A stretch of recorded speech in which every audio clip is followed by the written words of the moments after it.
Round robin all done now as far as the ANZ Premiership netball goes. We've got an elim final to come, and that is between the Central Pulse, who are the defending champions. They play the Northern Stars. The winner of this will play the Mystics. It's this game, Sunday afternoon at TPA in Porirua. Yvette, welcome back to the show. Thank you. Well, when we spoke earlier in the season, you'd started, 2-4 before finishing 10-5. So just talk us through that, the turnaround in form and results. Yeah, look, I agree. We started off really slowly. I think I'd reflected at that time that just settling a couple of new combinations. Obviously, Amelia was new in the back, putting Maddie and Whitney back into the middle, and of course we had a new wing defence. So it took a little bit of time, but I was confident at that point that we were still competing in matches. We were either losing by one or winning by one, so reasonably close in terms of where things were at. So, look, I think overall that's been a big part of it, setting the combinations, building confidence and clarity for everybody around their roles and keeping it really simple and probably most importantly making sure that there's a real sense of what can we do next, how do we keep improving, and what are the little incremental adjustments we can make each week to try and get towards a performance that I don't think we've quite hit yet. I think there's still a little bit more in us. So you always hope each season that you hit your best potential. Well, yeah, timing you run absolutely perfectly, aren't you? How much of the kind of the calmness of what you've just said and the way that you reason it is due to the fact that you have had so much success, 5 of the last 6 competition finals won, 3 of the last 4, that you know that you can have patience is what I'm getting at? Yeah, I think the key to it is if you have a huge belief, and I always have a real huge belief in the playing group, you make really sound decisions about who you've got, how you want them to play, and then keep that really simple. And I think making sure that we retain that simplicity around role clarity is really key, and then people just settle in. I think for me it's always been important too to maintain a really consistent line so people know exactly, you can make errors and know you're going to get another opportunity and it's not too ad hoc. So I think that's really important. And the other piece is when you've been there before, you have a confidence that you can get there again. That's just learned, is it? That's just something that do you think that you as a young coach would have had that, or is that something that you have acquired? Yeah, I think it's something you acquire over time with both experience and exposure to different situations, and I think that's really helped me over the years. I think as a developing coach, and when I think about what I do at a school and an age group level, you have a slightly different focus, and that's essentially about every player needs to have opportunity on court because that's the development stage that they're in. And that's different when you're at the semi-professional era where, there's an expectation around performance and outcomes, and that's more of a driver. So I do have a different approach at this level compared to what I do with my school teams or age grade teams. Well, okay, so I didn't even know this. I don't know how many people do. So you coach other teams as well? Yeah, I have. So at Manukura, our school, we've got 8 teams, and across Prem Club all the way through to Open A secondary, and so that's year 9s through to year 13. So we've got 8 of those, and then last season I also had the Open Manawatu team for senior nationals, and I'll have them again going to Dunedin in September. So yeah, it's all quite different when you work with different groups because their outcomes and their development steps are different.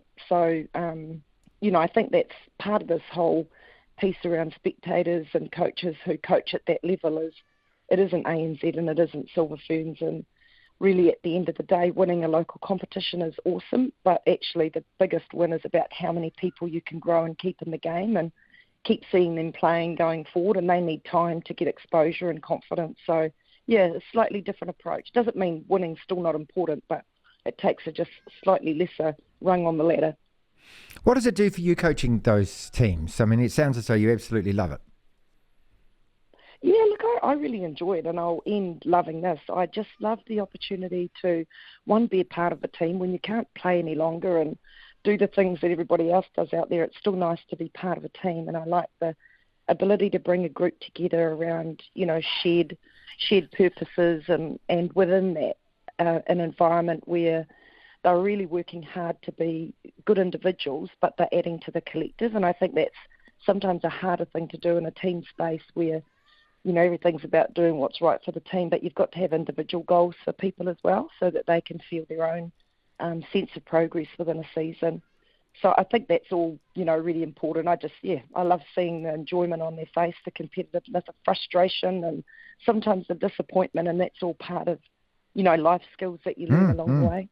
Central Pulse Coach Yvette McCausland-Durie with us. We spoke with Raina Bloxham a couple of weeks back, and this is before the season ended, and they hadn't won a game at that stage. And I wanted to bring this up with you too, because there's a woman who is a great coach, and the team's not winning, and they get so close, and it's just, and in the end, you end a season, with a blank.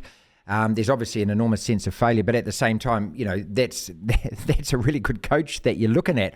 How do you feel for her? And have you made any contact, or during the season at all, did you speak with her? Yeah, I did. I made contact with her in the back end and just said, look, we've all been there. I can remember when I first started with the Pulse. I can remember. Yeah. We had no wins. Next season we had one. The following year we had two. That was hard yakka. But in yourself and your team knows what little progress you're making. And if we look at where the Steel got to in the back end, they were competing with every team and had absolutely narrow losses. So, that's all they could do was continue to improve, and they improved massively. But, as a coach, you do a loss, you just absolutely feel the weight of it, of what did you get wrong, what did you not see going into the week, did you not prepare them well enough? And so, we know how tough that is over a 26-week period to manage those stresses, and it is part of the job, and you don't become a bad player or a bad coach overnight. But, boy, the challenge to turn things around isn't an easy one. You've beaten this team a couple of times, including in round 8 recently. So what do you take from those results and matches into this elimination final? Yeah, look, we have a look at that footage and say, what did we do well to achieve that result? With a bit of grain of salt, you take that into it. We're really aware that every team's improved, and they've made slight changes to the way that they've played the game in the last game, particularly against the Mystics. So we have a look at that. We look really hard at ourselves in terms of what are the things that we know are patterns that can be shut down, and Tactics did a good job on us last week, and somewhat grateful after the fact of the things that they pointed out to us. So that's been really useful around building some other strategies around Plan A and Plan B. But most of all, my biggest piece this week is making sure they're well rested, that they're confident in their own roles, and that we're really clear about the 3 or 4 tasks that they're going to stick to, and that you just have to keep trusting each other. And I think at times that's one of our strengths. We can play with real speed and move the ball and trust each other, and when we don't do that, and our possession rate drops, everything seems to come to a screaming halt. So, I just continue to accentuate the positives, maintain that ability for them to believe that everything's possible, and then stay really relaxed and say, God, it's amazing to make the playoffs. 5 teams were in with a shot right through to the bitter end, and we're fortunate to come out and in this opportunity get another game, and hopefully that turns into one more. So yeah, most of all, you've got to relax and say it is what it is. Go out and express your best potential. Couple more questions, Yvette. We thank you so much for your time. The competition quality, the competitiveness, the standard of it, getting our players up to World Championship level for what is coming. Are you happy and satisfied that the Premiership this year is doing that? Yeah, look, I think the fact that it's competitive and close was a real indication of some of the player movement that happened, and so there was really good balance across all teams. Everybody had really strong shooting, and we've seen the statistics throughout the competition really rise from the previous year. So I think from that perspective, it's really good.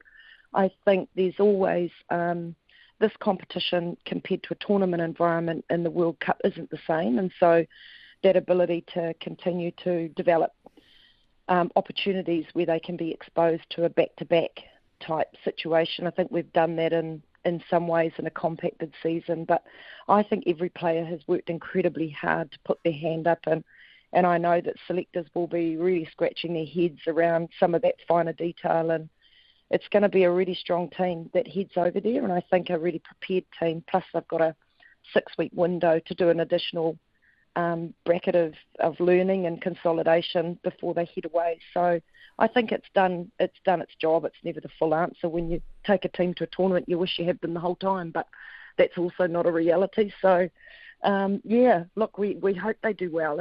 It's a massive pressure that sits on them, but one that I know they'll be ready for.